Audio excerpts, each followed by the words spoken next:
It's time for Planet Green. We have launched. We've completely launched. We've started the show, and it is Planet Green Trees. We're about to embark 2 hours of medical marijuana and marijuana reform in Michigan. Attention, ladies and gentlemen, the Planet Green Trees show is underway with your host, attorney Michael Komorn.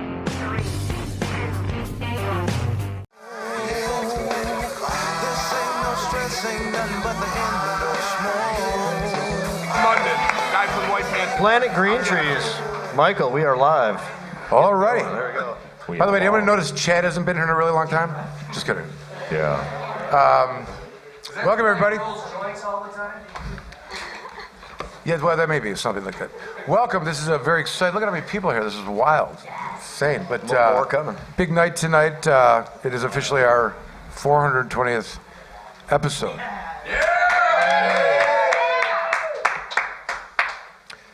And I can honestly say it's all Ken Harrell's fault. He may be somewhere with his family, but he was the one that came up with the stupid idea at the very beginning to put a podcast radio show together.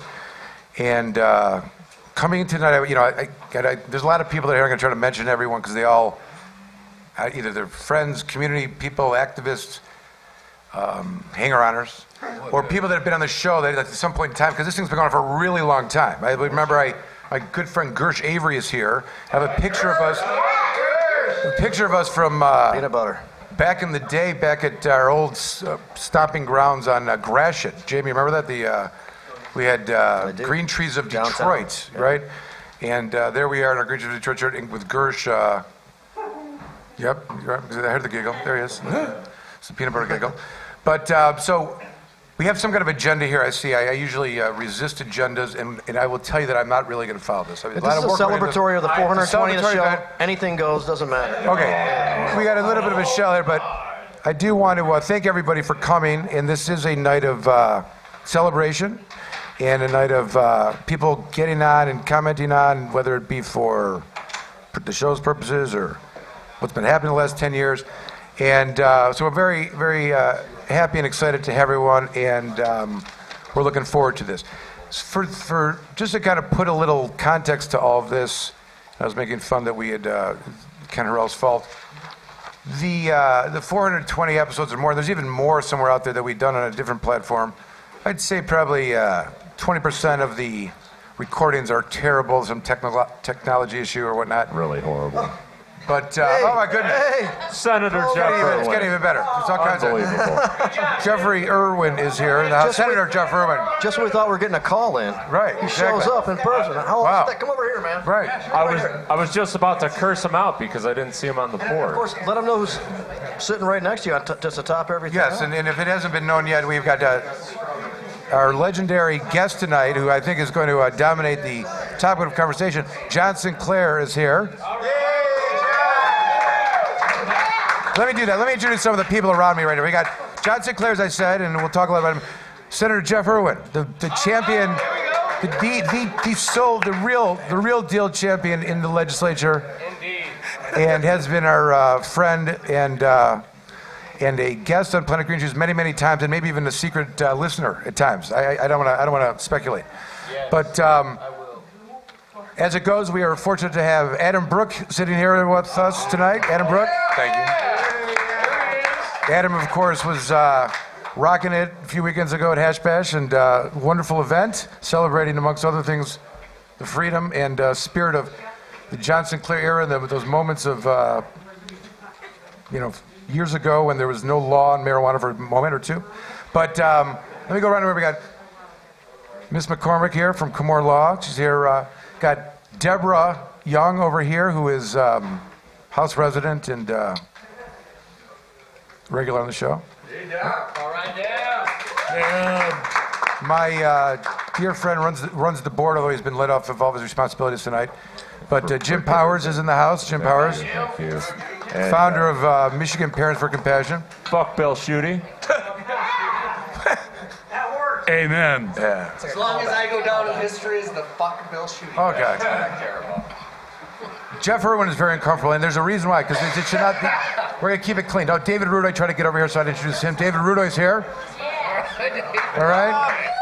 Esteban Miller, and this, of course, would be his coming out honey party. Coming out. I love those words. Honey party. If you didn't notice, a lot of people are wearing. No, it's happened. It's too late. It's too late. You notice there's a club that's formed. Everyone's got this uniform on of yellow and black tracksuits, which are If you want to join the club, come signify see me. the opening of the Esteban's honey, magical honey. If you want a tracksuit, come see me. We'll start taking orders. Join the club. Yeah. All right? Yeah. Jim, yeah. There's too many to see. Bill Shooty. All right. Yeah. That is not content supported by Planet Creatures. Dewey Thomas is here, I see. We got Amanda's here. Jesse, Uncle Jesse. Jesse, the one who's responsible for everything. Jamie Lowell, I like to say. He's over there.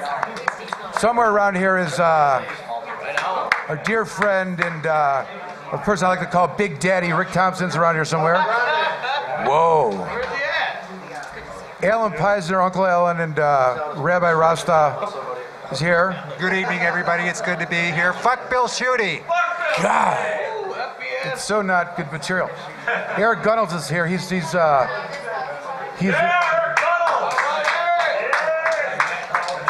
Glad to be here always. We've got Chris from Komorn Law is here. Jennifer, Amber, yay for Komorn Law. All right. Melanie Davis is here, of course, and we got I don't know. Sorry, I'm gonna Jeff Frazier, of course, my partner in stopping crime. See, Act Labs is here. I don't know. Jump forward, yell a name out. Steve Green, I see back there. Hi. Everybody is here on the 420th episode. Cheyenne Gupel, I could not have a special night tonight if she was not here. Cheyenne. Schuyler. Colin McDougall. Colin, thank you for being here. Nick Vitale. Zick Natali's here. Moving on, okay. So, I did mention Jeff Erwin is here, didn't I? Okay. So, Good call, Jim. a brief minute on Planet Green Trees. Lots of episodes out there. If it serves any value in any kind of context, it's that week in and week out we would gather and discuss the. Quiet on the set. Quiet on the set. Yeah. Quiet on the set. Thank And we you. would gather and talk about the event or events that had occurred that week. And it was a wild ride. 8-10 years of, you get a Court of Appeals opinion. What does it mean? What it's going to have, the Supreme Court, how do you interpret that? And there were like moments week after week. And, the legislature, I remember when 2010, I think when Shooty came in, it's like 26 bills that were introduced to amend the MMA. It was like crazy. It was like things were like, and really riled the community. And week in and week out, we were analyzing, discussing, describing what was happening, trying to put some sensibility in it. At various times when there was major Michigan Supreme Court opinion, we'd have show where the lawyers would call in and give their opinions. I remember when the McQueen case came out, I don't know who was present for that, there was literally an argument between Neil Rockhind and Thomas Levine over the interpretation. Great radio, by the way, great radio. In any event, it's been a fun ride. A lot of work went into it. It probably could have been better technologically, but we're still kicking it 420 episodes. So thank you, everybody. Thank you for episodes. All right. So we have John Sinclair here, and literally that could be the entire show. I did have one thing I wanted to talk about a little bit in relation to the news of the day. And let me try to put this in some context.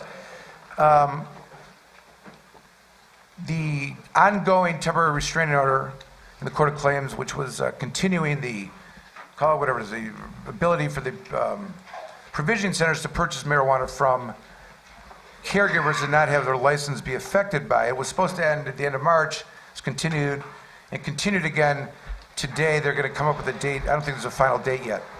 But it's an interesting dynamic that's been taking place in Michigan law. And I say this because all of us here have witnessed the history of the development of medical marijuana, right? We can all remember 2008, 9, 10, and it was always like the face of a patient, right? A sick person. People can think about the epileptic child or, some face of a patient that was compelling. You felt if you were, advocating for medical marijuana, you knew like the ball moved forward in our favor, right?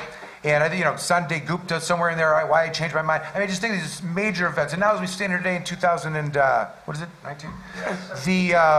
A majority of Americans, I think, are in favor of medical marijuana. So patients won. But what's interesting about it, 85%. 85%, my statistician here. Jump in on all of those. I'm going to need, I want sources and facts. And but what's happening is, over the last 10 years, and you think about the patient's face that moved it to this majority position, who's against it? Like if you're suffering, there's no reason why people wouldn't at this point. Bill Shooty. Yeah. Fuck Bill Shooty. And in the context of this TRO today being continued, let's just discuss what that means, all right? This is a continuation of the state legislated, regulated system for selling marijuana, taxing marijuana to medical marijuana patients. Today was a day that continued and recodified the need of this program to get their supply from caregivers. 2 years ago, when this MMFLA began, the Licensed Facility Act, there was legitimate concerns that caregivers were going to be legislated out. How could caregivers exist in a world? I mean, how could this new system that came up, that's creating a artificial market of 1,500 plants and processing and transporting and testing and selling, no conscious effort of what it's going to cost and what the end product is. But how can that compete with this existing organic market that's been going on for 10 years? One might say, of course, you have to take out the caregivers. Otherwise, the other one won't work. In 2018, we can say unequivocally that the MMFLA failed. There was no marijuana produced by any of those licenses.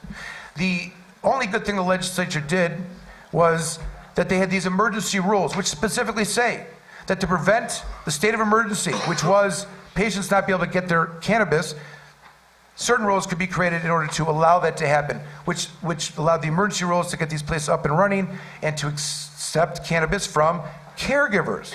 Caregivers, overages, what are these things? These are things that have been vilified in the law for the last 10 years. My point about the patients that move the ball forward, one patient at a time, one person in favor or vote at a time, behind every one of those patients was a caregiver.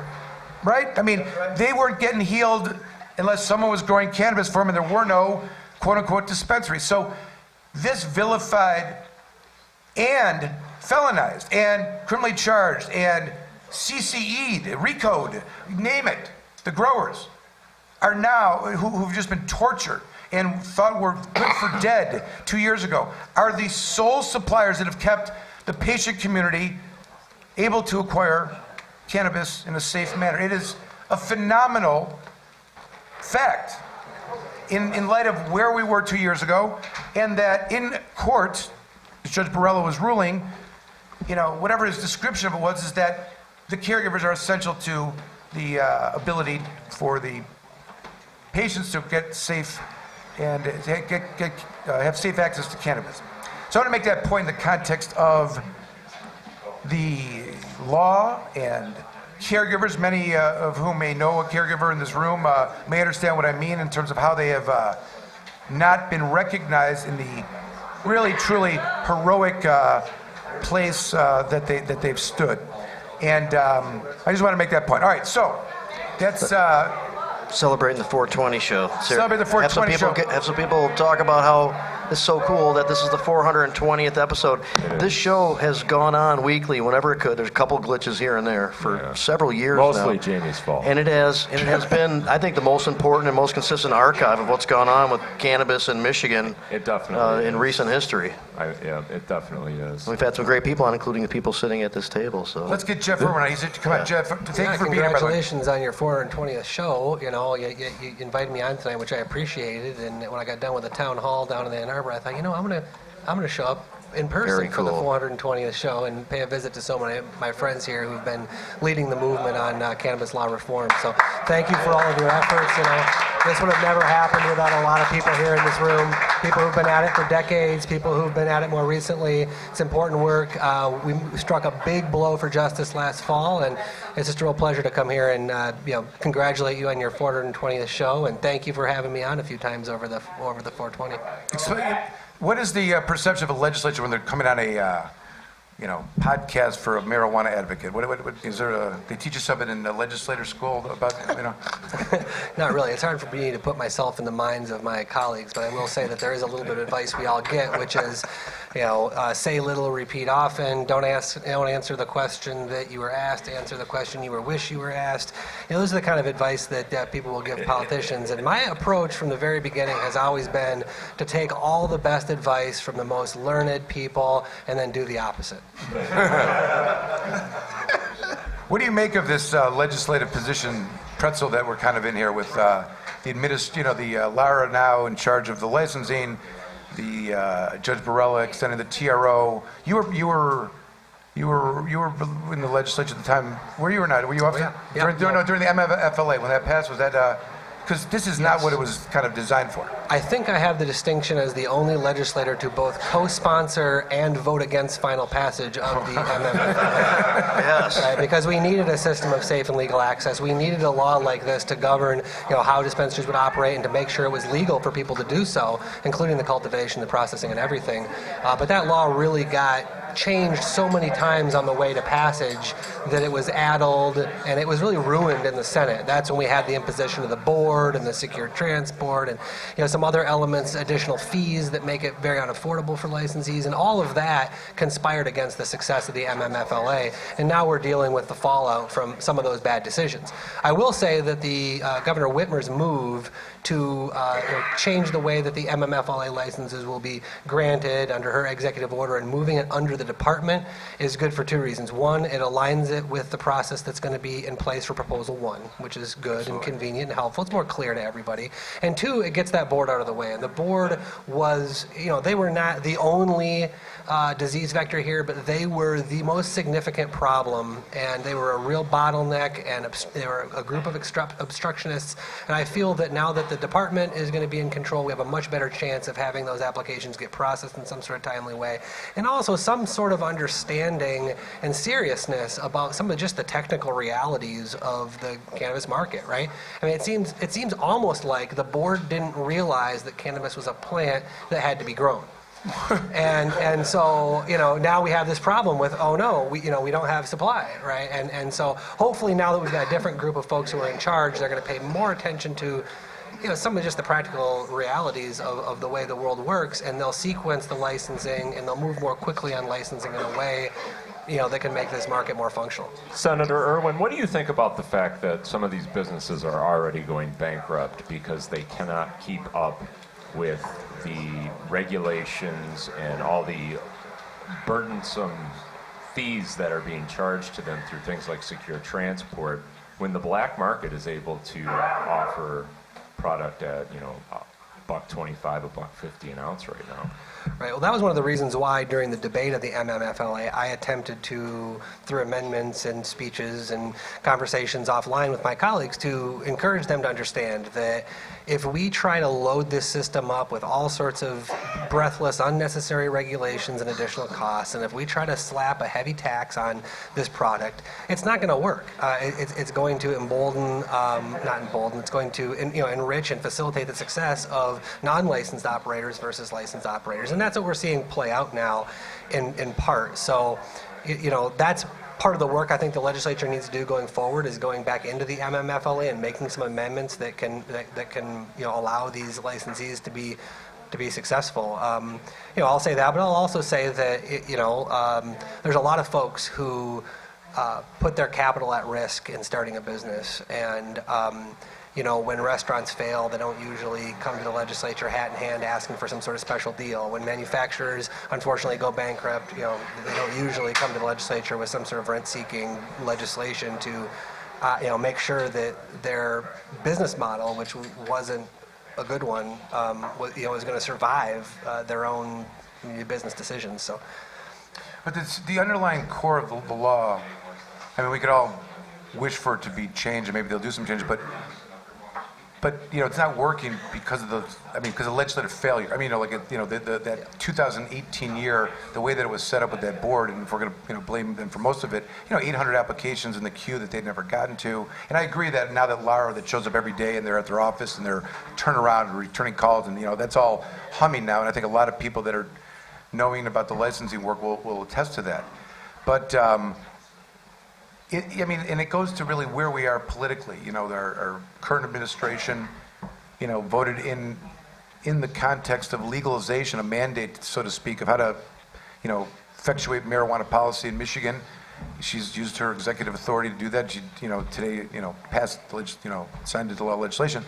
But do you have a? I know this is something that maybe you were in favor of at the time, but the concept of the caregiver remaining in the system, just to kind of equalize that marketplace and avoid that, the prohibition that kind of always, takes away from a regulated system. Does it surprise you that we're here now? As I describe it, the pointing out of I'm calling the caregivers heroes right now. They're the ones that are supplying the market, right? But for them, there wouldn't be any. And 2 years ago, their number was cooked, kind of. It was anticipated they were going to be trying to legislate them off. Do you see that as, in terms of, where the caregivers stand right now, just, remarkable at all, or not unremarkable, in terms of where, how where they're positioned, and what their likelihood of survival may be moving forward?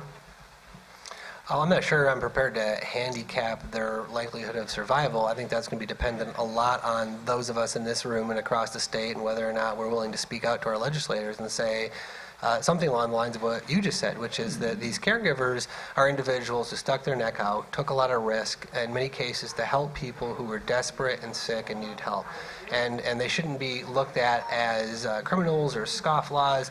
They should be looked at as community members who are trying to do the best for their neighbors and for their families.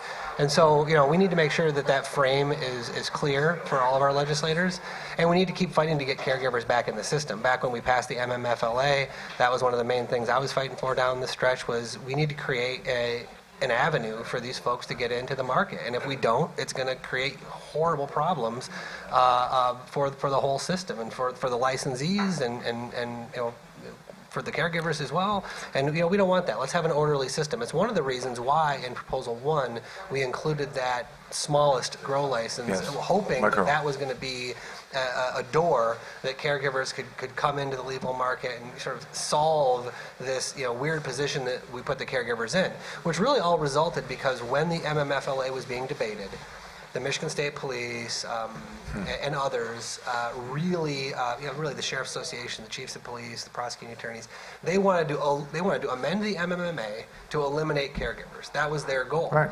And they were unable to accomplish that goal because even though they had a majority in the legislature and in the governor's office, they didn't have a 3/4 majority. And so we were able to stop that, but as a result, we got this broken system, which was the only sort of compromise that could get across the line at that time. But currently the caregivers are operating within this regulated licensed system. Like, caregivers are selling their overages to licensed facilities. In fact, I have a client in, I won't say where, but they got a call from ours saying you should buy up as much as you can right now from the caregivers because the March 31st date previously was going to be a deadline that you could no longer buy from caregivers. You have to test and you have to buy from the market, and the price difference was outrageous. So Laura and shittier quality and worse quality, right? But the they're buying from one person instead of getting it through 3 or 4 people, and the price, So it's interesting, but that's what's been making this system work all of 2018. That's the total source of the supplies. You know what I mean? But it's been working in fits and starts, and I think what the licensees do deserve, to get back to your question, Jim, and what the caregivers deserve, and what consumers deserve, and what the public here in Michigan deserves, is an orderly, consistent, reasonable system. Yep. And when you have a system where you're saying you're going to get cut off on this day, and then, oh, no, you're not, TRO, and does that get extended or does it not? It puts everybody in this position of uncertainty and chaos, which is not helpful across the board. And so, that's what I think needs to be solved. We need to create a reasonable door for suppliers to get into the legal market and give everybody some certainty and some consistency, so that folks aren't constantly asking, is what I'm doing legal? Is what I'm doing going to affect my future business plans? It's just that whole uncertainty is a problem across the board. Let me say, this is also legislative big news today. The governor, his announcement, they are no longer requiring for the pilot program of the industrial hemp program for 2014, and still exists, no requirement for a university. In other words, I've been to 4 events. Rick's event, where's Rick? They were like hostile. Remember, like, where can we grow? I'm growing anyway. Screw them. Like a really loud. Michigan Cannabis Business Development Right. Seminar. So, and they were like, and we were talked then. We were going to petition the governor, which we did. And what do you know? You ask and they shall receive.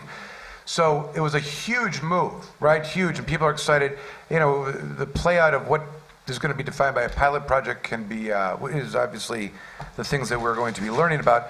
But do you have any thoughts or comments on that? I mean, obviously there's a lot of excitement in Michigan. I'm sure you've felt it from your constituents of wanting to get going, a lot of farmland, and other states have pilot projects that are much more open to trading and transferring and selling in a commercial manner, even though it's pilot with the state. But just give your thoughts on that. It's a kind of exciting day for the Michigan hemp farmers. I know that. So my opinion on this is that it's a huge opportunity for the state of Michigan, and I know for a fact that there was a lot of us in Lansing and a lot of folks otherwise around the state who were advocating for the governor to do something so that we wouldn't miss this season. It would be a disaster for the state of Michigan economically and otherwise if other states raced ahead getting hemp in the ground this year and we failed to do so. That would have been bad for our future opportunities economically around industrial hemp. Not being an expert on the subject, it seems to me that Michigan's very well positioned to catch the wind on some of the growth in the CBD market and some of the other uses out there. But given Michigan's success with fruit crops and stuff like that, it seems like Michigan might be a great place to produce high yield plants for the CBD purposes. So I'm excited about it. I think it's a huge opportunity. Certainly was advocating that the department and the governor take this move, and I was super excited when I saw that press release today because I've got a bag of hemp hearts in my office that I brandish every once in a while, and it really bothers me that when you look on that bag, at the top of the bag it says Manitoba Harvest. That should be Michigan Harvest. Sure, absolutely. We should be able to buy Michigan products in Michigan, and the fact that we can't because of some uptight, weird connection between that and some other bad laws around cannabis it's criminal, it's foolish. So, hey, before we take a break, is there any discussion or have you heard anything about the governor possibly using some executive powers to do anything about pardoning people or So not waiting? I'm sorry, go ahead. No, there's been a lot of talk about that. I'm not in a position to understand what's being discussed in the inner circle behind the scenes, but I do know that from how I understand the law, there is a lot that the legislature should be doing immediately on these issues that would provide better relief to a greater number of citizens than what the governor could easily do. And so on that score, I'm really excited that we're working on a bunch of issues around expungement and around exoneration of criminal records. And so there are a few different pieces to this. One is that I've been working on some legislation, bipartisan legislation with Senator Santana is really taking the lead, and Senator Vanderwall. We just introduced some bills that will release people from either confinement or more so supervision and probation. Yeah. And so if someone has been arrested for a cannabis crime, it's now legal. They shouldn't be on probation anymore. They shouldn't have to deal with that, and we shouldn't be paying a probation officer to find out where they are on any given day. It's just foolish. And so we're trying to get those people out of the system immediately, and that is a priority that we need to get done in a timely way to actually matter to the people who are negatively affected by the nonsense that they're experiencing. Now, the other piece of it is going after the set aside of the records, right? And there's a lot of interesting bipartisan energy behind this. There's a whole lot of energy behind a policy called Clean Slate, which would be automatic expungement for any crime over 10 years old if you haven't had any new ones. That's a good one, but we're also pushing broadening the rules around expungement, giving folks the opportunity. Right now in Michigan, you can only expunge 2 misdemeanors. That's nonsense. You should be able to expunge multiple misdemeanors. I think there's broad agreement that you should also be able to expunge multiple felonies if they arrive from the same event. And then there are some of us who are trying to push that even further. But then there's the piece of it that's maybe closer to the heart of the folks in this room, which is that There's another group of bills that are being worked on around what I would call expungement for petty issues. And so that would be a class of traffic fines. There's a whole lot of folks who have, traffic offenses that They're considered misdemeanors, like traffic misdemeanors. Traffic misdemeanors, thank you, Michael. That shouldn't be on their record and that we should get expunged. And so that's a piece of it. And then the other piece of it is cannabis. And so what I'd like to see is automatic set aside of all cannabis records, period, without folks having to hire an attorney, without folks having to go to court. I don't think folks should have to pay more to access the rights and liberties that they should already be afforded to. So that's what I'm pushing for. And there is pushback from some elements of law enforcement. Some elements of law enforcement will say, well, what if they had a semi-truck, or what if this, or what if that, or what if violence was involved, or what if there's another offense, And so that's what we're working through right now, is trying to, put forward a bill that's going to be, great for Michigan citizens, give a lot of folks a second chance, be able to access a lot of, rights that they haven't been able to in the past. But we got to get it passed as well. I was going to say, in the 26 years I've been practicing law, the first 20 went by, and the expungement law was what it was. It did not change. There was you could have one misdemeanor as your prior. And if you had, you could then get another then if you had two misdemeanors, one misdemeanor, one could be removed. Then it changed, and then they started including, because it's traffic misdemeanors. If you had two of those people get a driving while license suspended, it's like that could be a preclusion. So, Yep. But it's expanded 3 or 4 or 5 times in just the last 5 years to the defendant's favor, in that you can now have a felony and a misdemeanor get the felony expunged. That's occurred. And 2 misdemeanors and 1 felony get right. So it's expanded, which is phenomenal. So it must catch some legislators must like that for some, because I haven't seen that kind of amendatory stuff happen. But this is good. This is all good talking, especially with the marijuana. But go ahead. If we're gonna, I'd be shooting for a 7-to-1 ratio. We're going to have to... hold on. I'm not done. I have one other comment. No problem. The idea here that we are living in a world of legalization, right, which is really the point you're making. I still go to courts and they're treating it like nothing ever happened. I'm like, what's going on here? Like, I got clients that were, that they were put on probation for 3 years for some felony. This is not me. I've heard some of David's clients. I don't know clients of mine are felony probation. But David may have a client who's been pled to a felony, put on probation for 3 years. That started in 2018. 2017, now it's 2019, they've been on probation for 1.5 years, and they're going to remain for another 1.5 years for a felony, which is now should be treated as a civil infraction, right? It's disproportionate. There was a time in the world in Michigan when there was a similar circumstance, and this is the best argument, I think, and no court is accepting this, but this is the basic principle. The old mandatory minimums for the cocaine laws, over 225, less than 650, mandatory 10, right? If you got convicted of it, mandatory 10, judge couldn't do anything. Come up for sentencing, mandatory 10.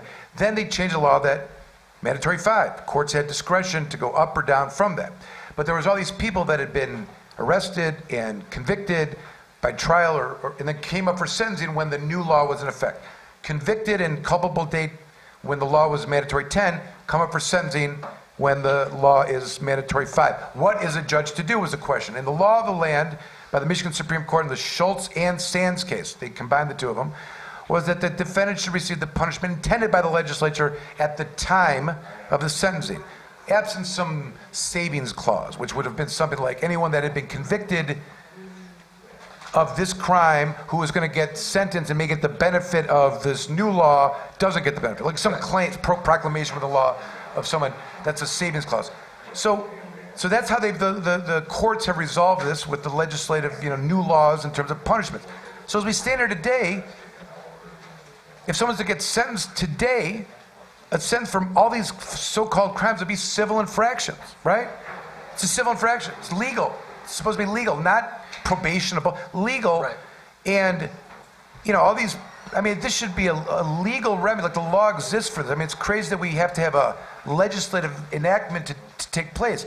Courts are not, the institution itself, don't get me started, I know we're taking a break, but from day one, they never created a medical marijuana exception. The probationers, none of this. It's just they've been, chewing people up and spitting them out. And anyway, Go ahead. We're celebrating today. Yes, we are. That's right. So, This is how we do it. This is my best way of celebrating. so we want to get a lot. There are a lot of. We want to get back to John and Adam. There's a lot of people that want to come through and give you their congratulations on this. So let's take a break and get people through here. Very good. All right. We'll be right back. Taking a break. Once again, the powers of the herb open up the mind.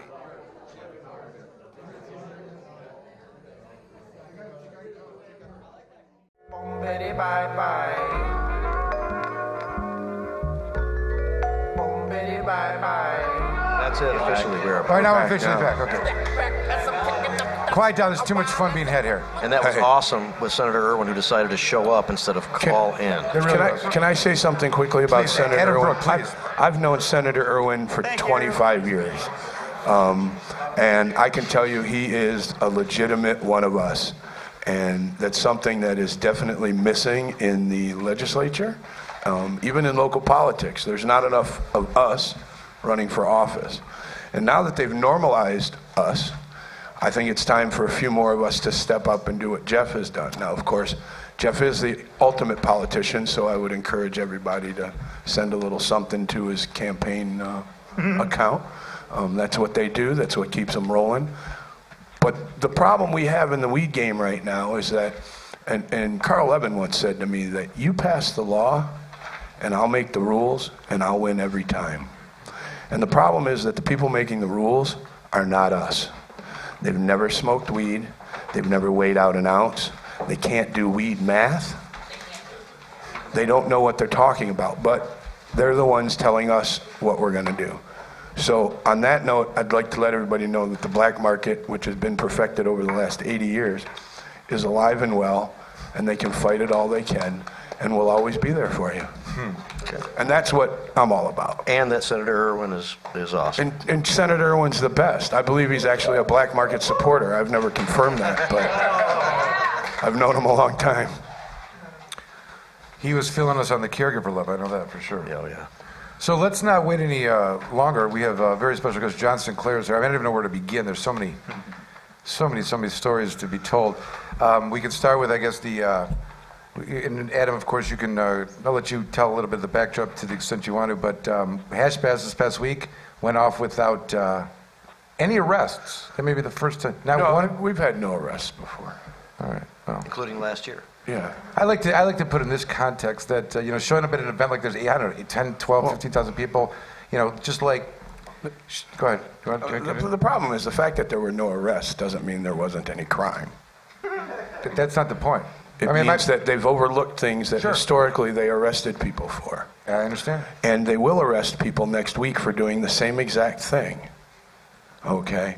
It is against the law, against the rules, against everything the university stands for to set up a canopy on the diag. Sure, I got it. Not only did a group do that, but they were selling cannabis, which was awesome. The reality is next week, when, I don't know, some kid decides to have a bake sale, they're going to send a cop out to tell him, I'm sorry, you can't do this. So fortunately, we're being treated a little differently. But we always have been treated differently because they used to arrest a couple hundred people on Hash Bash Saturday. No, I remember. So it's great now. I remember seeing someone get grabbed by a police officer while I was standing next to them, and someone said to me, Komorn, do something about that. So since and I watched him running. Why? Right, like, what am I gonna do? Hand them your card. Right. And then Komorn got locked up. No, I mean, it was but there's always, I remember in years past, somebody not knowing that the liberty by which was taking place within the diag extended, right? And they're all of a sudden like caught in some kind of, What used to happen is the cops used to stand around the periphery of the crowd. And people thought you could smoke a joint in the middle of, a few thousand people with no problem. What they didn't realize, and I only noticed this because I would eventually watch the videos and see what happened in the crowd. What would happen is some dude standing next to him would lift his hat, and 4 cops would walk in from the outside and arrest the guy standing next to him because they knew he had weed. And that's how they used to get people. And people would be shocked that they got arrested on the diag at Hash Bash. The cops didn't arrest people because they saw the cops standing around not really doing much. But so it happened. The event, of course, was a period of time that began. The original meeting was that after John's case was reversed and there was the law deemed unconstitutional before they rewrote legislatively the new marijuana laws, there was this period of time where marijuana possession and use was... They had rewritten the law and passed it on December 9th, 1971, to take effect on April 1st, 1972. And it was in this period of time that the no laws and the event began. Well, the event began April 1st, 1972, as I like to say, and I wasn't there. I'm 51 years old. We just celebrated the 48th annual Hash Bash. I wasn't there at the beginning, but when I came on board, I always saw this event as a fuck you to the man event. That was the idea. You could pass any law you want, and we're coming out to smoke weed because we just had this time period. Right. We just had this time period with no law, and now we have a law. Fuck you. So that has always been my issue, and people ask now, so Adam, after all these years you've been fighting for this, and now what should Hash Bash become? Well, they still got laws against weed, right? Fuck you. We'll come and smoke weed on your campus that doesn't allow smoking.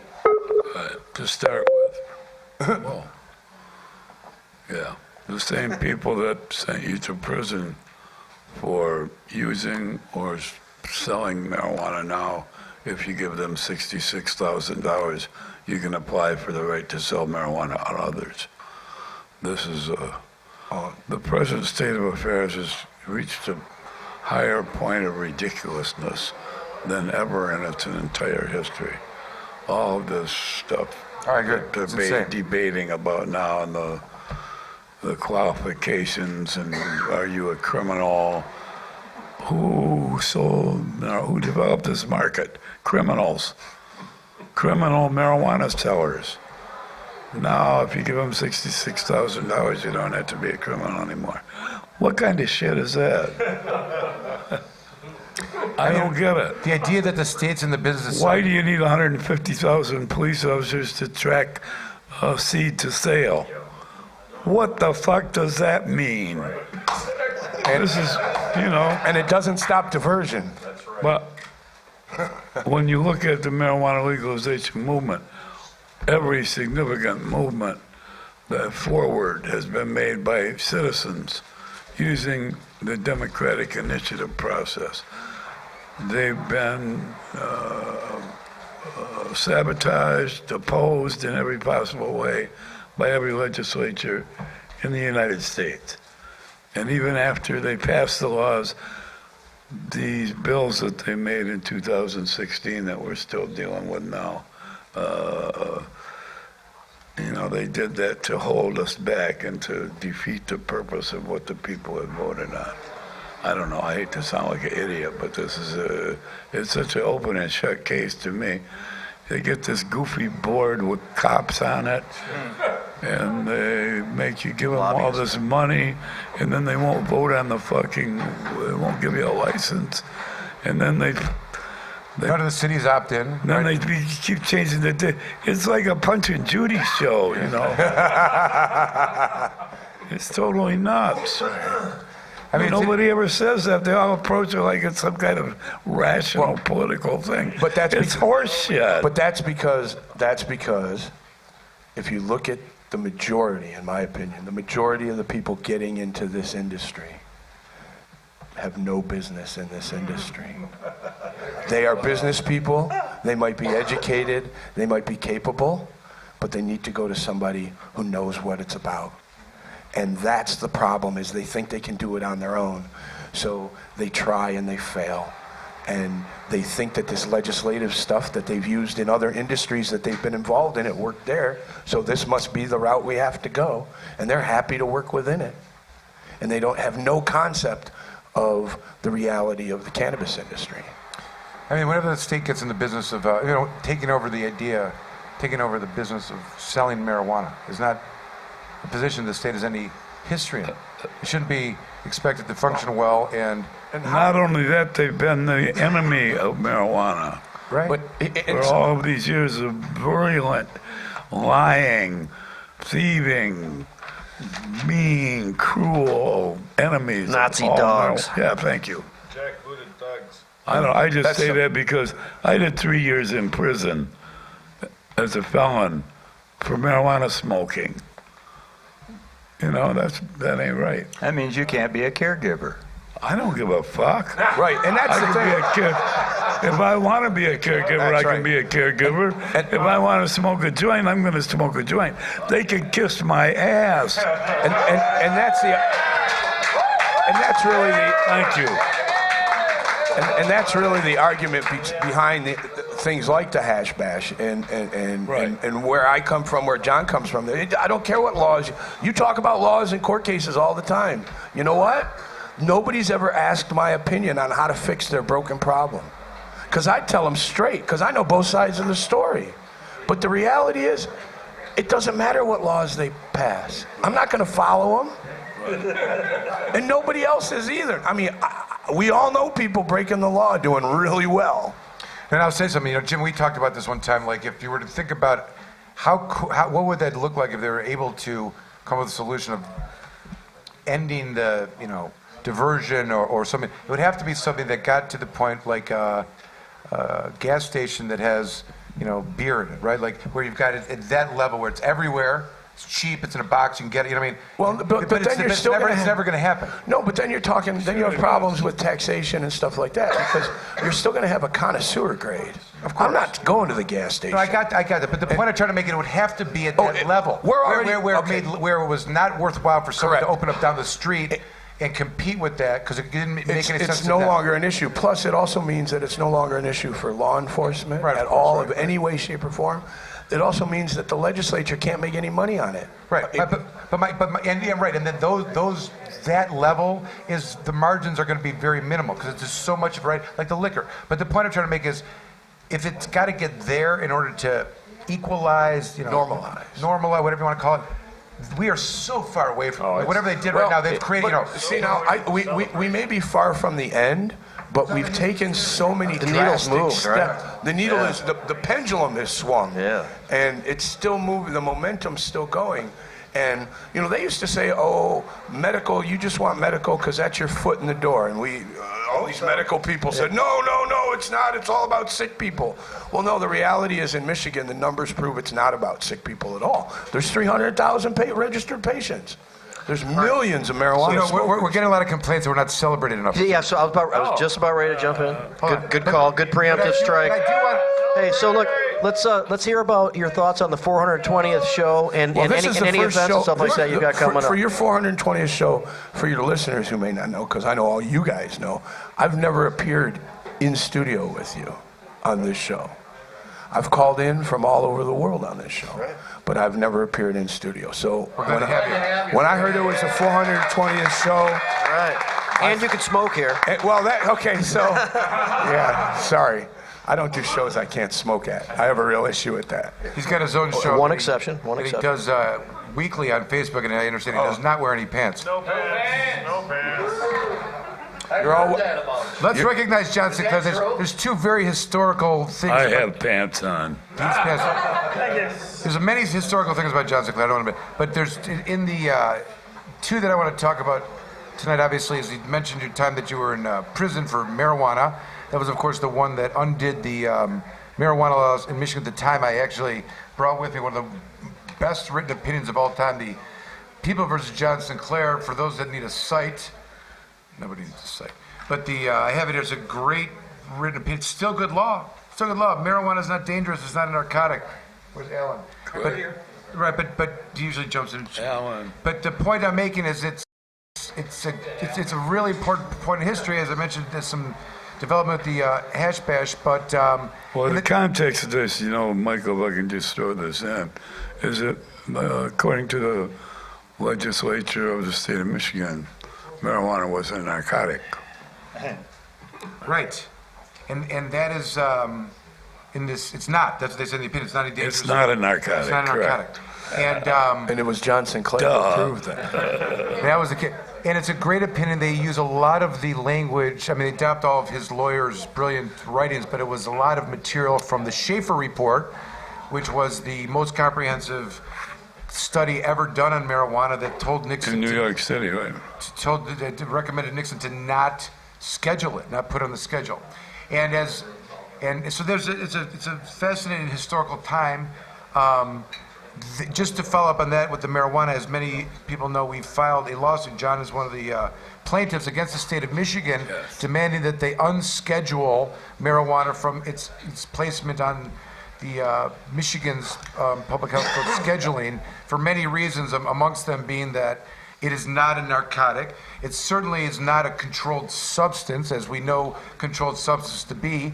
There are no places that anyone could mention where a person could go, get a controlled substance, and use it recreationally. That's the state of affairs in Michigan. You can't have a recreational drug or recreational substance that's being used and still call it a controlled substance. They do not exist in any universe anywhere that would make any sense. They exist in Michigan. Well, and the laws have Like been he filed said. for that. but nevertheless, it's we're hoping for a nice bookend. Now, I brought this article. I didn't want to get into this, but this, when we filed the lawsuit, we were going through, like, what's the significance now? You legalize it. Isn't this just trophy, Komorn?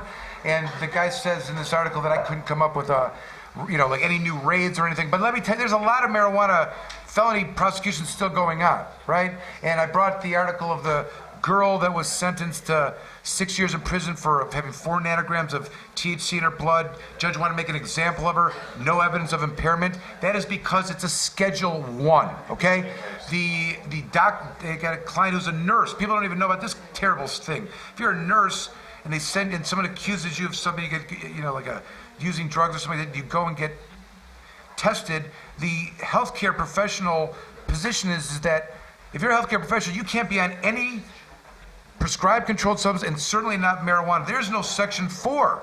There's no immunity, despite the clear reading of the law, for healthcare professionals. And they will recommend that you have to go cold turkey for your pain medication that's licensed, that's prescribed to you by your licensed physician, or lose your nursing license. Like, this is the state of affairs. That's because marijuana, Schedule 1. There's a lot of pain and suffering that still exists out here. Am I still celebrating one tonight? Pain and suffering, that's a way to celebrate. The point I'm trying to make is John is coming forward again as the plaintiff to try to end this insanity. All right, thank you, John. So, John, what do you think about the 420th show, and what do you have coming up? Hold on, final historical moment, which is the most interesting. Okay, sorry. It involves Nixon, Rehnquist. Just as long as it's as celebratory. Wiretaps. Can I tell the story you want to tell? No, tell the story. So when John was getting released from a Supreme Court case, he was indicted for being involved with blowing up a CIA building in U of M. Total fabricated nonsense. Anyways, they hold him in on some crazy bond in federal court. He's supposed to be released. Kind of you to say so.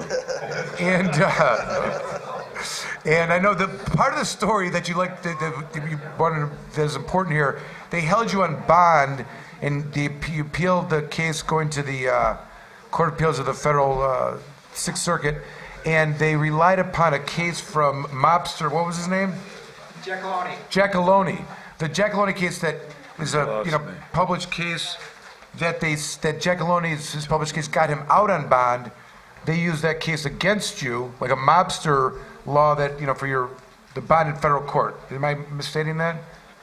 I'm trying to get a grip on what you're talking about. And when you were released from the state case, they indicted you on the federal case.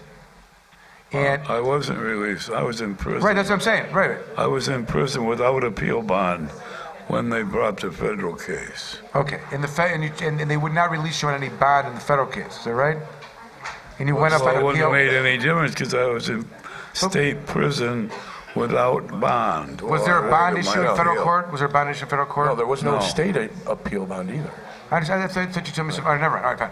So the other part of it was that... No, the state of Michigan, the Detroit Recorder's Court, Judge Robert A. Colombo would not grant an appeal bond in my appeal of the marijuana conviction that I suffered in this court, which in my appeal, I appealed the fact that marijuana was not a narcotic, and so the laws were unconstitutional, that it had been named a narcotic without any due process of law showing that it was a narcotic, and so it was unconstitutional.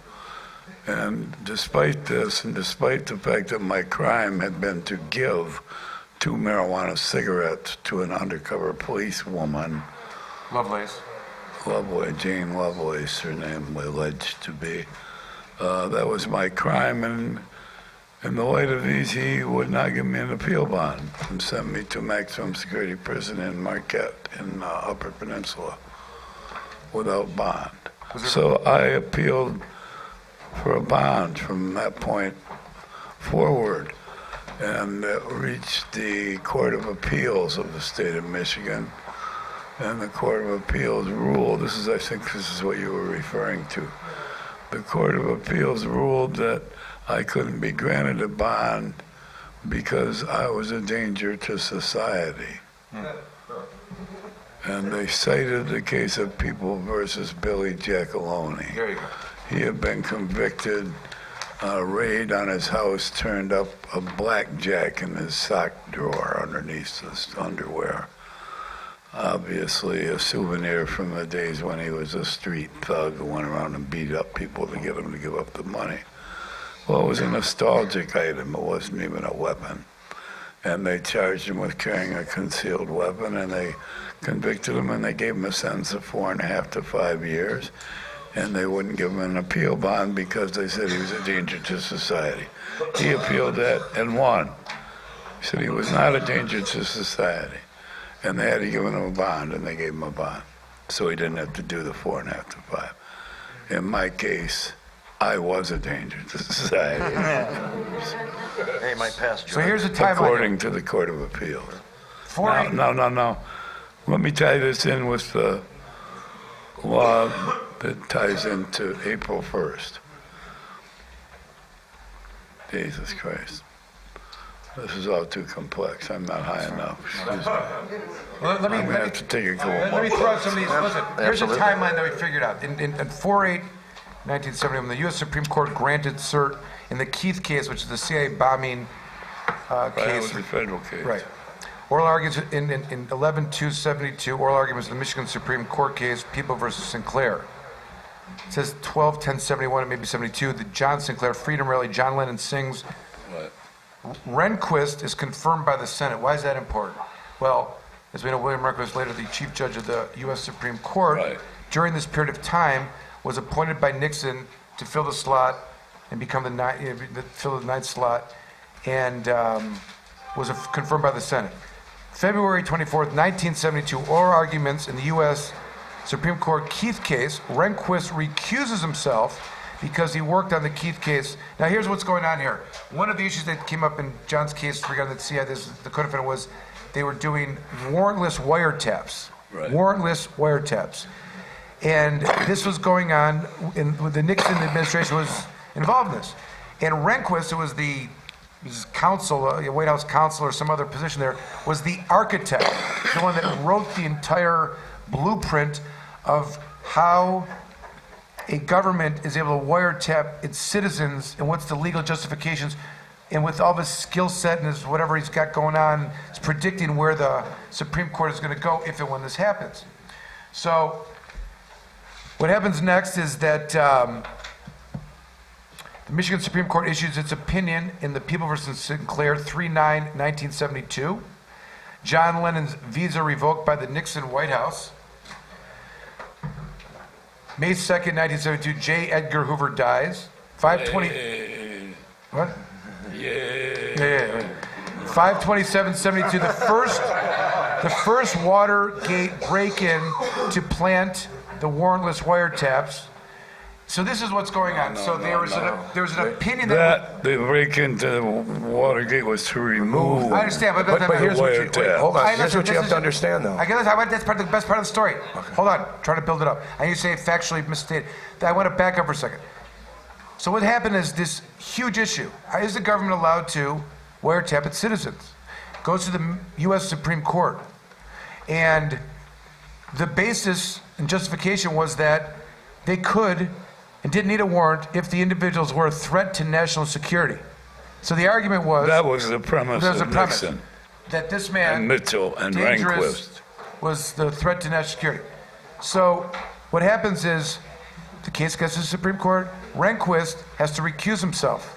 They have 8 instead of 9. The timeline here is that 6/12/1972, There's an in-chambers vote that it is now known that there will be a majority vote saying that the wiretaps are illegal without a warrant. And it's unequivocal that when this news came in, which is like a Wednesday during the week, it goes like this. There's a Wednesday this vote takes place in chambers. The opinion is issued on the following Monday.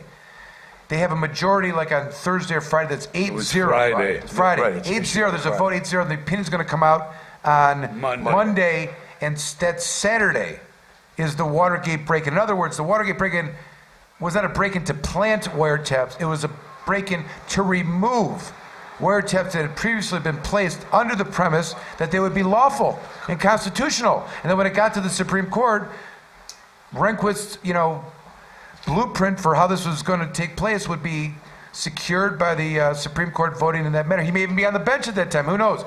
He was probably thinking. But the reality was that it backfired. And it's believed that Rehnquist knew this because he's in the back room of seeing the vote 8-0, and he picks up the phone and says, I guess I was wrong. 8-0, I was wrong. You guys better get into wherever you played your wiretaps and get them out. And that Saturday, the Watergate scandal broke, and on Monday, the 8-0 unanimous opinion came out that the wiretaps were unconstitutional.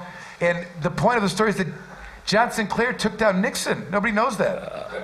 That's the reality. Nobody knows that is the other part of this phenomenal story. And that is celebratory. And proved Amen. Rehnquist wrong as well. That's it. That's all I got. Okay. That was worth it. Thank you very much. That was quite awesome. Thank you. Too many mistakes in that? I don't know. No, that was perfect. All right. No mistake. What do you guys have coming up? 420. I know you have some events and stuff. We're headed out to the M40 Speedway for the Indo Entertainment 420 reggae show. Some cannabis and some music and hanging out. Yeah, John Sinclair. Yeah. Jones, Michigan, for those of you with the mitten. Southwest. Southwest. By Niles. By Niles, yeah. So that was worth it. There's a lot of people here that want to offer their congratulations and be acknowledged and stuff like that. Well, this thing that we're going to, these young people have purchased a defunct resort, and they're transforming it into a marijuana resort. Very cool. A bed and breakfast. They have little cabins and what have you. And this is going to be their introduction to the public, and they're going to have this 420 festival. Sounds like a blast. They had the good taste to engage me and Adam to come down there. Nice. Is there a website? They're on Facebook. Facebook, okay. Yeah, I know that much. It's a reggae, funk, blah, blah, blah, blah. It's all reggae. Yeah, they got the David Asher Band going to perform, and reggae DJs. And their plan is to do... They're a bunch of potheads. Yeah. So their plan is to do a bunch of shows throughout this summer, and each one will have a different... They got a country show planned and a rock show. Thanks for the warning. Yeah. They got Willie. They got Willie Nelson's kid on it right now. I'm sure it's great. I'm sure. I mean, whatever. Teaches them. Great people. Just a joke. No. So listen. Next break, I think Nick is going to play some live music. If I'm not mistaken, right? And, People may think that he's in the band Weezer. He's not. It's just Nick. Just kidding. He just smokes a lot. So and we'll try to get a lot of people through here to offer their congratulations and stuff. But as much as you guys want to hang out and offer any input as you want, I'm sure that would be cool. But kind of want to celebrate the fact this 420th show without any much else consideration. 420th show. That is awesome. Yeah. Quite an achievement. Yeah. Thank you. should I rip through it?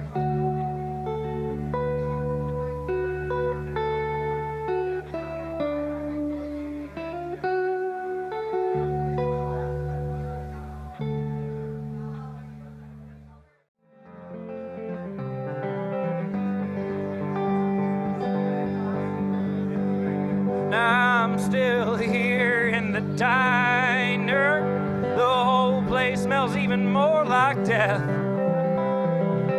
Couple of kid women with their terrible children, they're still sitting in the booth to my left. I'm gonna meditate on this here breakfast. I'm gonna hesitate on everything else. I've got a big old plate of existential wonder. I'll finish it all by myself.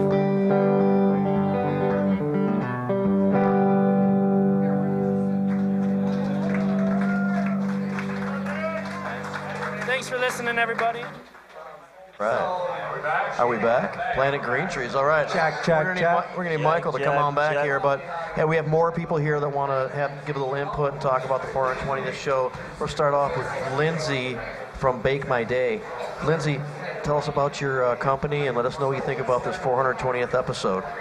I think it's really great. It gives a voice to patients, caregivers. I really like the fact that you guys are like a pivotal part of the community that actually like patients, and you're like, you know, like champions for us. Like it's a really nice voice for us. And you know, Bake My Day, we try to do custom stuff like, you know, THC, CBD, you know, anything for the patients. We try to keep it, you know, even. So MI Bake My Day, Instagram. But yeah, congratulations on the 420th show. You know, again, thank you again for being a pivotal part of the community, and I really appreciate it.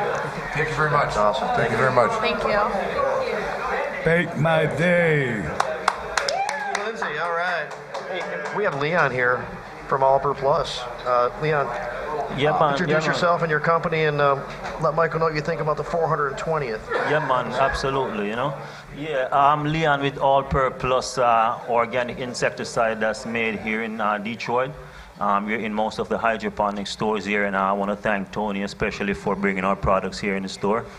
And also I want to thank you guys for doing a fantastic job, man. I mean, to have such a dedication for that long shows that you really believe in what you're doing. And thanks for bringing such a wonderful information to the people here in Michigan. Because, you know, it's definitely important to have voices like you guys here to bring this, you know, information to people who are in need of these useful stuff.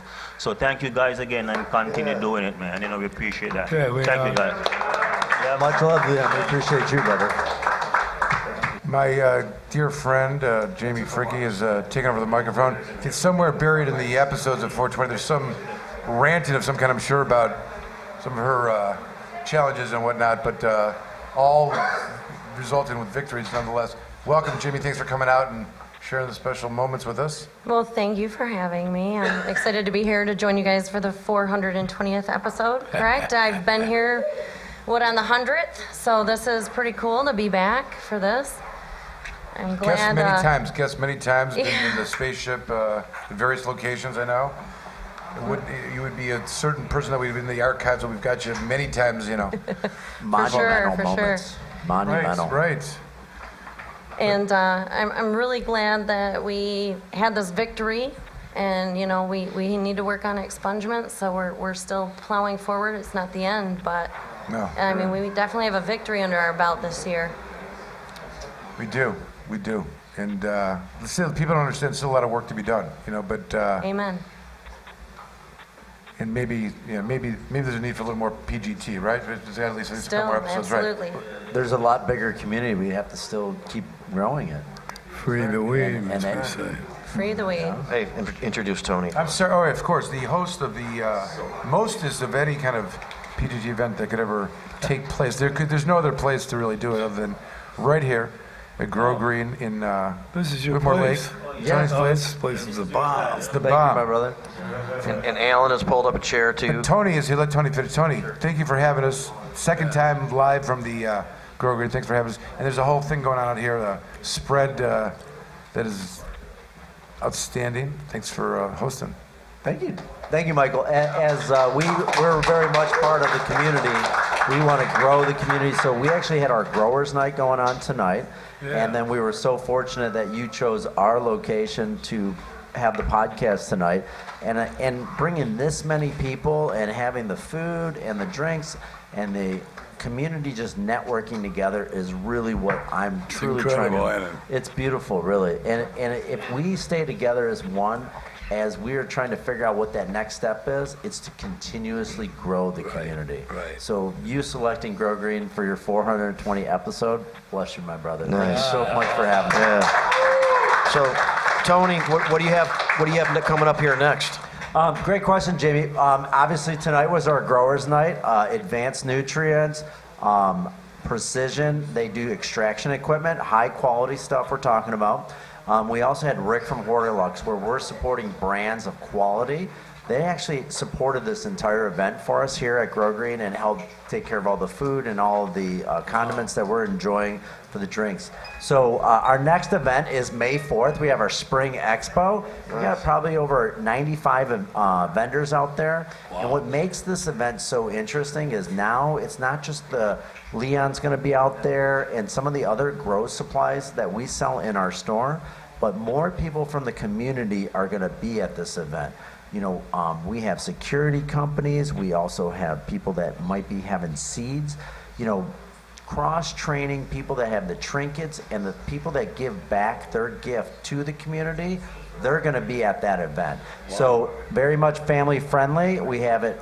We have face painters out there for the kids. We have a bounce house for the kids. It's not like a High Times Cannabis Cup where it's just a big smoke room. It's going to be a very free event so that we all can enjoy it. Yeah, totally. And I think what's most beautiful about it is cannabis is free now. We're past prohibition. So if I had a jar and I wanted to hand you a bud, I can freely do it. So right. God bless you. So May 4th is our going to be our Spring Expo. We do another one in the fall, but I'll tell you, we got some great presenters out there. I think Michael's going to be talking a little bit, and there's just a lot of great education with the presentation. So thanks again for coming out. Tony, if I could say the best thing about Grow Green, in my opinion, is the staff here, because you have a very knowledgeable staff. So if you have a problem with one specific problem, say cloning, for example, they'll tell you go and talk to this person. But they can tell you that if you have a problem, say with spider mites, you go and talk to this person and they'll help you. And that's what's the best thing about this store is your knowledgeable staff, they're experienced, they know the business, and I want to thank you for having such a knowledge base here. You got to say something about the sheer size of this place, though. The world's largest highway. Yeah. Wow. Yeah, no, 25,000 square feet, everybody. Wow. You know, as we're talking about the staff, I get the biggest kick out of doing this for 10 years now, is I watch people out in the customers shopping in the store and they're just connecting on each other, you know. So having the right people and the right ability to help all you folks out, you know, as we look for places to grow the community, Grow Green's like where you feel friend, and then you get a good vibe, and honestly, you're getting what you need to grow your supplies, but you're also figuring out some of those personal challenges you might be having. So thank you again for definitely, this is a beautiful event we're doing here. Yeah, Tony, thank you. Let me add this, that I'm a huge critic of chairs. This is a really comfortable chair. Not that it matters. My back feels great in it, you know. Ergonomics is important, comfort, Yes. you know, positive vibes, you know, definitely on that side. I was just going to say it's definitely where we shop. There you go. Well, thank you guys so much. So anybody can sell equipment, but to go above and beyond by hosting events like this, that's really what great. separates Are the chairs for an sale? average merchant from the really above and beyond. So Community oriented. Yeah. As a community, we'll all find a way to pass our credits back and forth, but what the most important credit is that we all stay connected. So again, it's just, you know, having so many different supplies and all the new technologies and the brands that are going to be with you forever and ever. It's like we had Rick up there talking tonight from Hortilux, and we were trying to explain to somebody, it's like, you can buy a great car that you know your wife is going to drive and it's not going to have a problem, or you can buy that thing that might need a little bit of fixing, and that might be that Chinese knockoff. So, you know, picking that brand and having the right thing so that you just have great results is really where you should be looking at. talk about having great results. 420 episodes. Michael, I know there's got a bunch of people here that want to speak, so I just wanted to stop by, offer Mike, congratulations and thanks. I've been to more than half of these, I believe, over the years. Wow. Many more than half, probably. Yep. Wow. So all the way back from Detroit. Remember when we broadcast from Hazel Park for a while? Oh, yeah. Oh my God. Oh, yeah. And Woodward Health Solutions when we did that. Remember when we went out to the restaurant? We did those at the Italian restaurant. Maris. Oh my goodness. Where's that place? Maris. 12 and Maris. 12 and Coolidge. That was Jamie's favorite. One of the real treasures of the 420 episodes is those shows that Rick was on, and he did the news. There's like the headlines of what was going on at the time as well. It's another, great segment. Does the news outstanding, but these shows are mile markers of history. They documenting like those top stories that week or month and those things that were going on, and So Rick, thank you for being there with us, and making the record, as we like to say. You know it. We're all very happy to be where we're at right now, and it's because of the work of everybody in this room and many, many more that have got here. So congrats again to the whole team. That's the cool thing about weed is it brings all these people together that wouldn't talk to each other, wouldn't talk about each other, wouldn't have nothing to do with each other. But they'll smoke a joint with each other, and you can't get much more intimate than that with your clothes on. That's true. And it's legal. And it's amazing. safe. We're not allowed. It's healthy. We're not to speak about conspiracy theories. Feels good and good for you. Alan Pizer, I'm going to have you know, Alan kind of became a semi-regular until he started to take over the show. Alan learned that I was collecting all the marijuana cases, and I had this plethora of a library, and he heard about this and took that over. Just didn't ask me, just took it over, and now he's the guy that's got the library of every single marijuana case that ever came out. He challenged everyone. If the case comes out and you find it before me, I'll give you a joint, a beer. It was a beer originally, but now it's a joint. Post a new case before me, and you got a joint from me. And he oftentimes will call on the show and pretend that he's a bugler. I mean, he's brought his bugle and stuff to the show with gloves and stuff. Weird. But anyways, he does the appellate update regularly, very concise in the IRAC format, which is issue, rule, analysis, and conclusion, and a usual personal opinion about the decision. But it's a good segment of the show too, kind of updating and not making me do the analysis. I always appreciate that. Thank you. And I just point out that I posted 2 cases today. If you're a member of Safer Michigan, sorry, or we love you, Alan. thank you. And the cases. Read everyone. Yes. Repeat the theme that we've seen too many times in the last 10 years. We're still punishing people for cannabis. And one of the cases I posted today, McKinley, the guy got 24 to 72 months It's legal. For possession and delivery. But what happened was they saw him selling. They got an undercover snitch to buy from him. They did surveillance. And they prosecuted him for delivery and gave him prison time. The thing is that other people are playing the pay with the MMFLA and could do it legally if they had, What if you gave him $66,000? Right, but this guy got... maybe they give him a license. 24 months, in the 24 months, if he just does the minimum, it's going to cost the state about $90,000 to keep him there. Oh, if he's smart, it'll cost him a lot more than that. Yeah. What about the other case, the probation violation? Yeah, the other case, we had a guy who had a plea agreement for a drunk driving case where the plea agreement was 1 year in jail. And while he was on bond, he allegedly violated his bond by smoking marijuana. Now, he supposedly had a card, but the bond said, doesn't matter, you can't smoke marijuana. And this particular court has a policy of no medical marijuana unless it's specifically approved. So they revoked the plea agreement because he smoked the marijuana on bond, and he got... They revoked the agreement. Right, and he got a really big prison sentence. I think it was like 5 to 20 years. He was guaranteed a year. Right, but he got 5 to 20. In the county. Was it 5 to 20? Correct my memory. I posted it. It was terrible, whatever it was. What county was that? Monroe, I think. Yeah. I'm staying out of Monroe. Hold on, wait. The significance of this was that if the idea, Alan, would be if you have a card, no court can tell you, it can tell you all kinds of things, but they can't punish you because you are immune from arrest, prosecution, or penalty of any kind. If you have a card and you are in conformity with the volume limitations, and we're talking about the internal ingestion is not a act that even debates what the volume limitations are. It's something that a patient who has a card can do, and therefore they are presumptively engaged in the medical use of marijuana. You can't hurt them after that. That's the rule. Am I right? Yes. All right. Where'd you get that outfit? That looks pretty cool. Very nice. I got it at the Komorn Law Office. And finally, I should point out there was a federal case about 2 weeks ago, U.S. versus Mills, where they talk about the knock and talk and when that can be not a consent situation. Normally, when the police come up and they do a knock and talk, they consider it not a search, they consider it a consent situation. The police don't need probable cause. But in this case, U.S. versus Mills, which I actually posted a couple weeks ago, I encourage people to read it. The police did a knock on the door, the guy didn't answer. Meanwhile, they're raiding nearby apartments, and they've got warrants for other nearby apartments and glasses breaking, and the police want to know who's in this place, and they want to clear it out in every way. So 15 minutes later, they knock on the door again. This time, these guys come out, and when they come out, they immediately want to do a pat-down search to protect themselves, and when they pat these guys down, they find marijuana on them.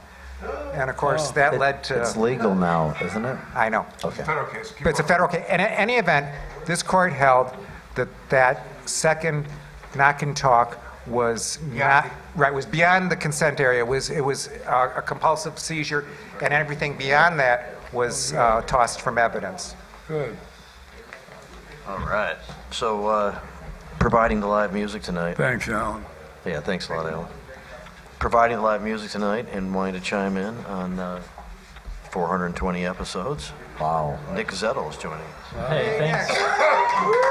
Thanks for listening. I appreciate all of you, and a really big congratulations to Michael and Planet Green Trees. And I've been able and fortunate to get out to a handful of the broadcasts over the years.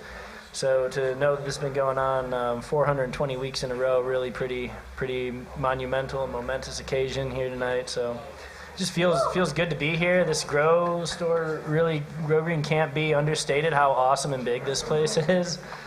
Right. Well, thank you for showing up.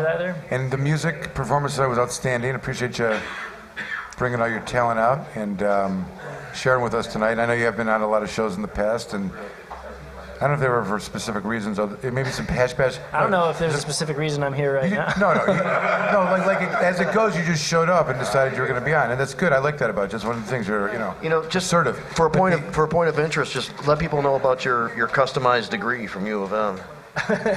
Yeah, I majored in sex, drug, and rock and roll. Did most of my studies in the field. No, it's not true. I wrote the book. Clearly. No, we drew a lot from John and his experiences, and I actually got a degree in American culture, and so to be a part of this movement and to be involved with Hash Bash every year, at least I believe I'm putting my degree to use. And you were leading up the Students for Sensible. What did that thing for? Yeah, Students for Sensible Drug Policies, an international organization of students and young people working to end the war on drugs, Sure. not just legalizing marijuana.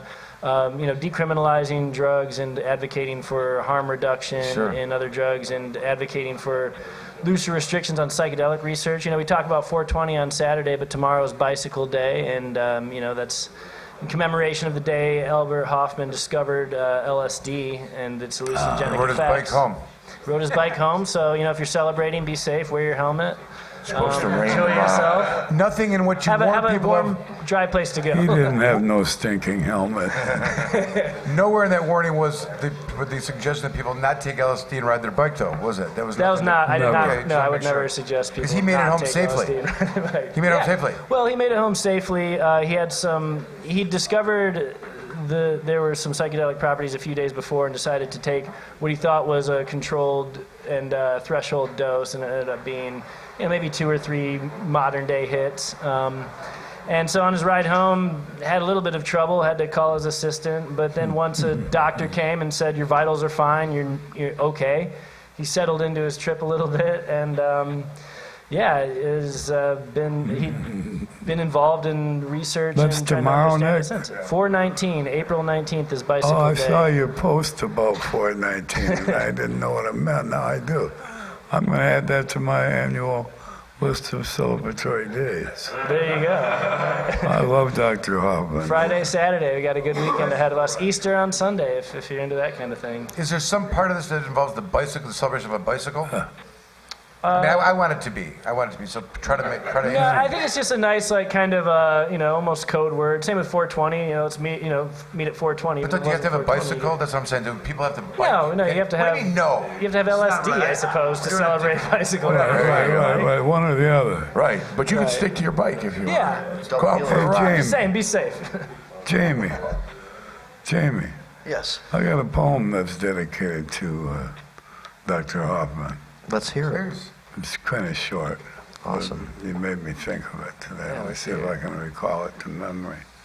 They say one day in the early 60s, after Timothy Leary turned him on to LSD, Allen Ginsberg went up to Monk's place in the West 60s to introduce the great master to the wonders of modern chemistry, and left Monk with a dose of the excellent product of the Sandoz laboratories, all the way from Switzerland. And when he went back, to check up on Thelonious Monk opened the door as far as the chain would allow, peered out at Ginsburg, and asked with a slight frown, "Man, have you got any more of that stuff?"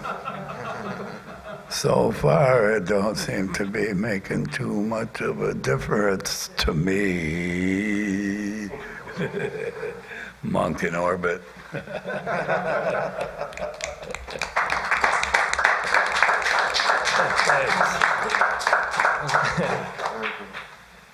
That was on topic, though, right? Yeah, absolutely, absolutely. I was off topic, but going.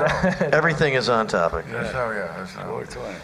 Hey, I wanted to say one thing I've been dying to say all night, and I'm not trying to shift your direction or anything, but, you know, I happen to be a pioneer of podcasting. I just, this weekend, when I'm at the 420 Festival, I'll be recording my 803rd program. Nice. Yeah. Radio Free Amsterdam. You've had this Radio Free Amsterdam. I go back. And the 710 already, too. Yeah. I've been around the clock. Been there for a while. I do it every week, every Monday. Now I have my own whole radio station. I got 12 other disc jockeys besides me. And I put up 2 hours of music every day at 4:20 a.m. and 4:20 p.m. I wanted to throw that in there. No, very cool. I knew that. We should bring that up. Who's on the playlist for today? Who you start off with in the morning? Just curious. Share your musical... Oh, today? I don't know what day is today. Thursday. Thursday is my jazz day. I have a program called Jazz at Daybreak with a great disc jockey from Chicago named Wesley Caros. And then I have a rerun of programs originally made in 1990 by George Klein at the EMU called The Groove Yard. And it's modern jazz. So on Thursday, there's 2 hours of jazz. Tomorrow, there'll be weirdness. Very cool. For example. Freaky Friday. But I do this for fun and also to put the music out today. So in case anybody ever wants to hear Miles Davis, they'll know where to find him, you know. Muddy Waters, who have you. So I know what 420 programs means. Sure. It's a beautiful achievement. We're happy that you're here to celebrate it with us today. I'm so happy Thank you very much. I've been here on the phone, but it wasn't nothing like this. No. This is the most impressive audience I've ever seen at a podcast in my life. Right. Yeah, it's not bad. Not bad. We've done a lot of radio stations where they've had, 3-4 microphones in a studio full of 6 people. Right. Everybody in the studio shows up. I never seen nothing like this. This is great. So Eric wanted to fill in a couple more things that he...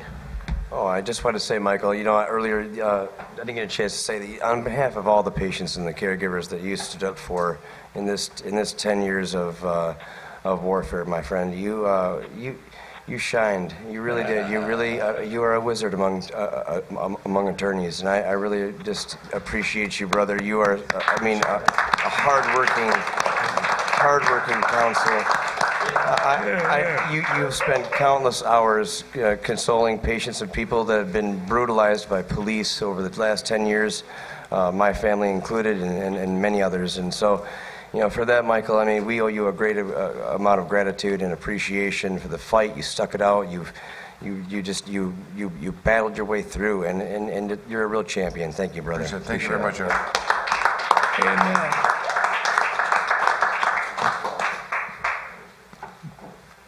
And I give whatever that Eric did, spread it to the people that are from Komorn Law, because I'm not easy to get along with. And they've been put up with it. Steve Miller, I hear laughing loudly.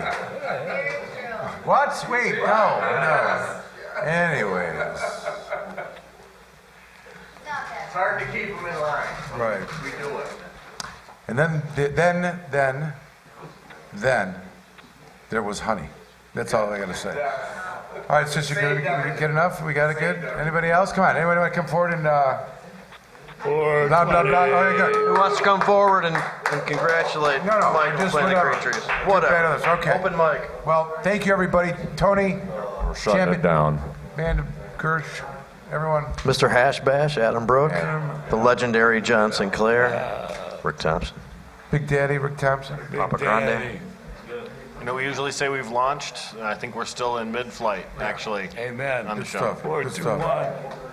The important thing about these things, 4, 2, 1.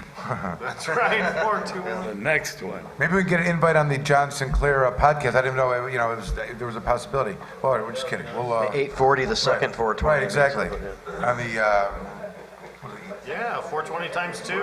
Right. Yeah, the 840. 1600 and. Think of some reason to celebrate. All right. Thank you, everybody, for Always listening. a reason.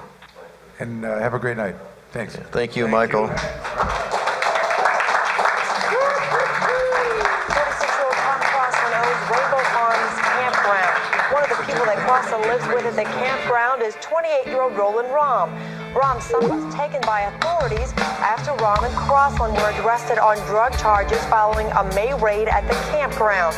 Crossland has made it known that he just wants to be left alone, and he wants what he calls his family reunited. This world is spinning too fast, it's like we out of control. All the rush, stress, and hate just ain't good for my soul. I need to chill out, sit back and lay low and get my buzz on. With my cuz on the shadows, so let that smoke blow.